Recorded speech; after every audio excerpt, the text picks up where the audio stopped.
This one made me stop and reread it twice. Just this past week, a wearable that went quietly, weirdly viral back in January. It got a real relaunch, half the size it used to be, a $900 price tag, and pre-orders opening soon. In January, Deepinder Goyal, the guy behind Zomato, India's biggest food delivery app, he stepped back from running it. 3 weeks later, he showed up wearing a weird little clip on his temple that tracks blood flow to his brain. Now it's about to actually be a real product you can buy. Here's my honest reaction, and I'll admit I go back and forth on it. Most people slow down once they've already won. Goyal, he seems to be doing the opposite, speeding up, spreading himself across more things at once, right when he could just coast on what he already built. I'm not sure if that's admirable or just restlessness wearing ambition kind of as a disguise, because you don't need to run a company to recognize that tension. Knowing when to slow down versus when to keep pushing is a question most people face at some scale. Tell me what you think once you hear the whole thing. Here's what this one's actually about. What do you do with your next chapter when you've already built something huge? And the honest reason he picked this specific bet, brain aging. It's stranger and more personal than you'd guess. Stick around for that. Back in 2008, Goyal, he co-founded Zomato, and over almost 2 decades built it into one of the biggest names in Indian tech. The app basically everyone there has on their phone. He's also, for what it's worth, a bit of an unlikely tech founder. He's a self-described poetry lover and bibliophile who actually published his own book on workplace culture called Simply Culture. And if you've watched Shark Tank India, you've seen him. He joined as a judge back in season 3, sitting alongside names like Aman Gupta, investing in founders the same way people once invested in him. There's also a real generous streak in him too, worth knowing before the rest of this story. He pledged roughly $84 million from his own Zomato stock profits, specifically to fund education for the children of Zomato's delivery agents.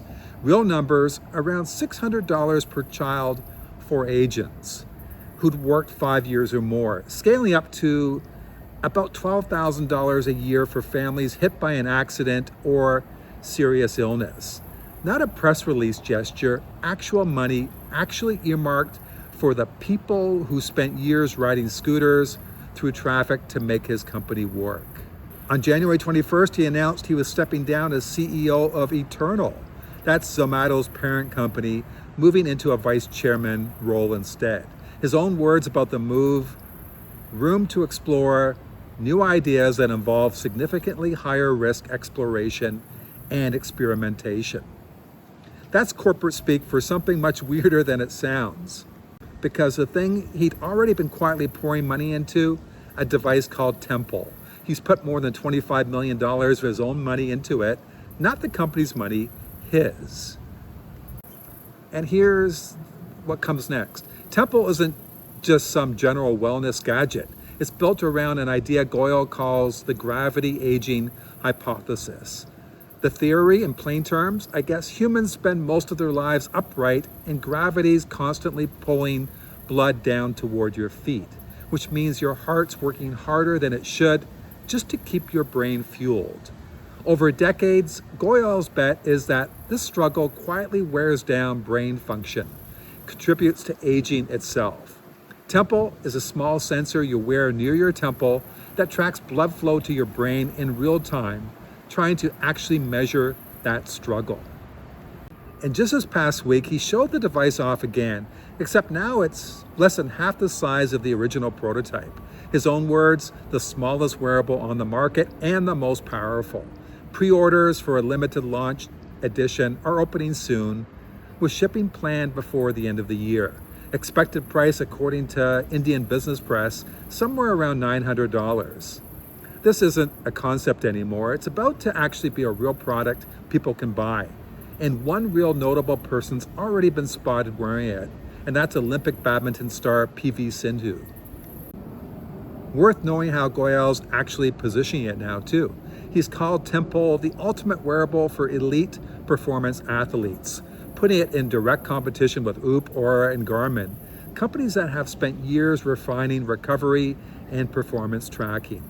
That's a real current bet on a crowded market, not just an experimental science project anymore. Worth being straight with you here though, this isn't really settled science. Some researchers have pushed back, pointing out that astronauts in low gravity, they don't stop aging, which cuts against the whole premise. Goyal's take, 2 years of research and conversations with doctors worldwide, and he says nobody's found a strong contradiction yet. This is his theory, not a medical consensus. Here's where it actually got public though. Goyal, he wore the prototype on a popular Indian podcast, and the internet noticed immediately. This weird little clip on his head. Nobody explaining what it was. It went properly viral. Speculation, memes, the whole thing. He didn't reveal what it actually did until weeks later.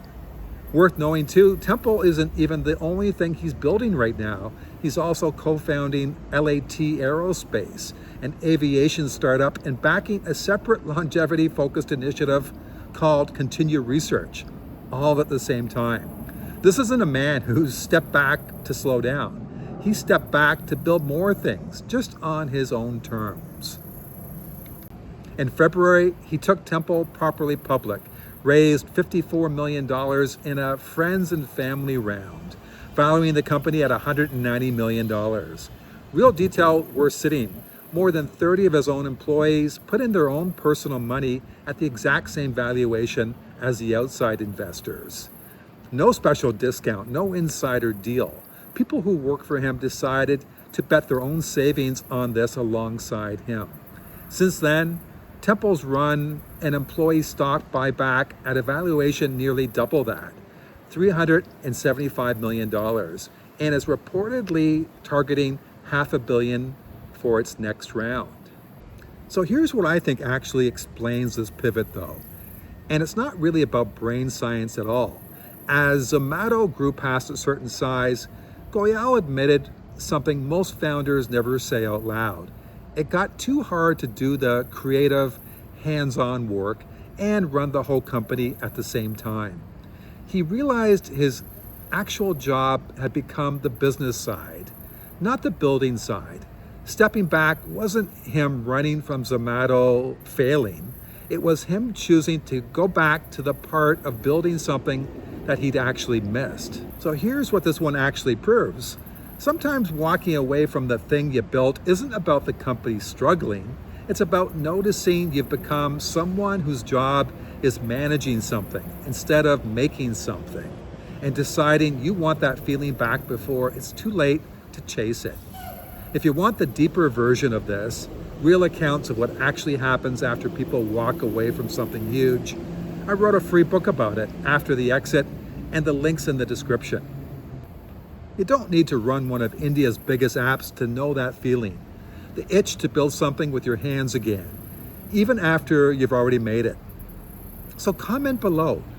If you'd already built something huge, would you risk your own money starting over on something completely unproven? Build your plan B, not just for your money, but for your life. If this one hit, subscribe. There's a lot more like it coming. Thanks for watching. I'll see you next time.